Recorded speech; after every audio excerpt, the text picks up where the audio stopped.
Hello, I'm Andy, and today I want to talk about the newest Spanish cards in Age of Empires 3, which were added in early 2022. The cards which intrigued me the most were Marvelous Year, Reconquista, and House of Trastamara, so this video focuses on that. Are they worth it to include, and how good are they compared to other cards? Let's find out together. First, let's talk about Marvelous Year. Marvelous Year increases the villager gather rate by 20% and decreases the villager train time by 20% for 365 seconds. In practice, that means your villagers are trained in 20 seconds instead of 25 seconds, and they gather at 1.008 instead of 0.84 food per second from hunts.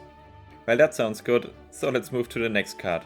I'm just kidding, let's get into details. So to begin, let's establish some scenarios in which you might send this card. Marvelous Year is a Fortress Age card, so that means 30 villagers, 50 villagers, or 70 villagers with 1 TC, or 50 villagers with 1, 2, or 3 TCs are likely scenarios in my opinion. Each villager you have when sending this card will produce 10 more food equivalent per minute and a total of 61 more food equivalent for the whole duration of the card. This assumes that they are on hunts all the time and they are gathering all the time. Each TC will produce 394 food equivalent for the whole duration of Marvelous Year, assuming you don't have TC idle time.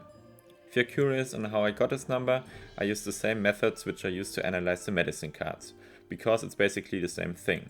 So you can just check it out.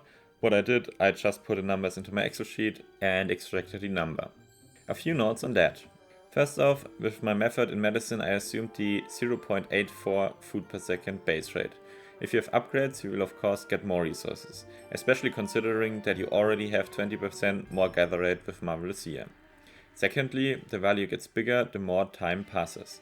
This is because with a lower train time you're getting a villager advantage, and you get most of the calculated value towards the end of the duration. Both of that combined means that the value for the TC in reality might be a bit higher, by around 20 to 30%. But talking enough about boundaries, let's get into the results. For this I compressed the results into a graph. For me, I concluded 3 observations from my calculations. The value you get from gather rate increase of your villagers is typically higher than the value increase you get from your town centers. Even only having 30 villager means the gather rate increase to those villagers gives you more resources than having 3 town centers. This means you don't have to have 3 town centers for this card to have a significant impact. The second observation is that the total value you get, even for bad scenarios, so for example for 30 villagers and 1 TC, is pretty high, so around 2300 food equivalent. For a Fortress card, which typically only has a value of around 1000 food equivalent, this is pretty good. The obvious drawback is that you get this value over a duration of 5 minutes, while with other cards you get a value in a duration of only 30 to 60 seconds, depending if the crates have to be gathered or if it's a unit shipment. The third observation is that even with a moderate amount of only 50 villagers and 1 TC, you get a payback of that card in only around 2 minutes, so you actually don't lose too much on tempo with this card while still having great value. So let's conclude how good this card is.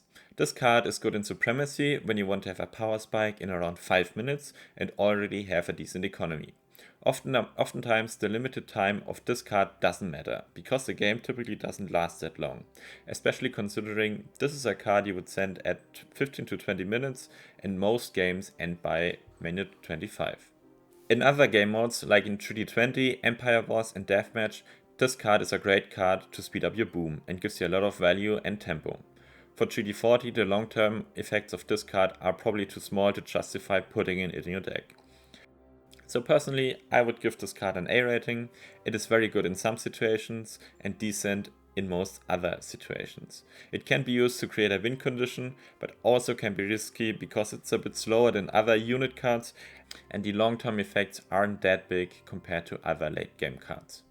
Also, if you're under pressure and you're forced to idle your villagers and your town centers a lot, then this card doesn't do much. In this way, this card is similar to other villager cards and can be treated as a wannabe villager card. The next card I want to talk about is Reconquista.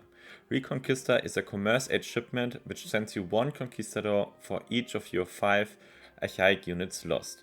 Archaic units are crossbows, pikemen or rodilleros. The idea is that you throw your units away and give your opponent hope, and then you crush him with this card, because no one expects the Spanish Inquisition. But on a serious note, let's get into the value of this card. The Conquistador is a Dragoon type unit which is worth 85 food and 70 wood, and it costs no population because it is a native unit.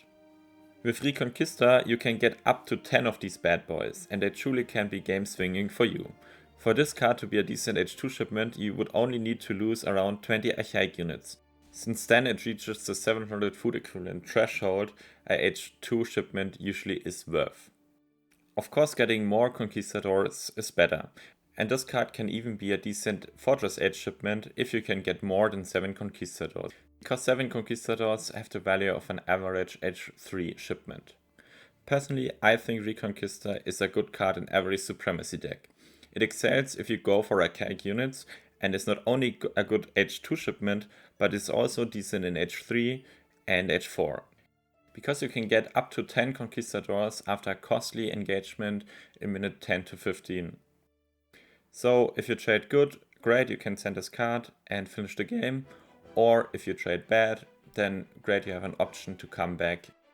I think it's an S tier card for Spanish Supremacy decks. I think if you are thinking about going archaic units, which you should always have the option if you are playing Spanish, then this is a good card to include, and it gives great value and a win condition and a way to come back. The last card of this video will be House of Trastamara. With the House of Trastamara card, your next age up will be as fast as aging up with Exile Prince.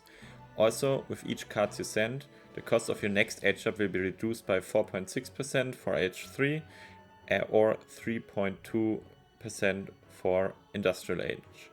Sounds strange, but it basically means that the age up cost reduction is the same total value for each age up, because the age up to Industrial is more expensive than the age up to Fortress. This is also illustrated in the next graph.